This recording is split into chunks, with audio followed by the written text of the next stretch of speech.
దామ్మా దా, నీకు చిన్న కథ చెప్పాలి. అనగనగా శ్రీలంక, ఆ లంకలో ఓ కొంప, ఆ కొంపలో ఓ అమ్మ. ఆ అమ్మకి కడుపున పుట్టిన బిడ్డ అశోక్. కుక్కలా పెంచుకున్నవాడు శివాజీ.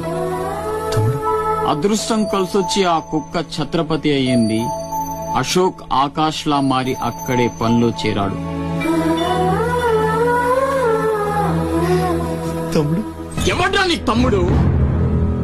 నా అబ్బకు మాత్రమే పుట్టావు, నా అమ్మకు పుట్టలేదో. చిన్నప్పటి నుంచి నువ్వంటే నాకు అసహ్యం, చంపేద్దామన్నంత కసి.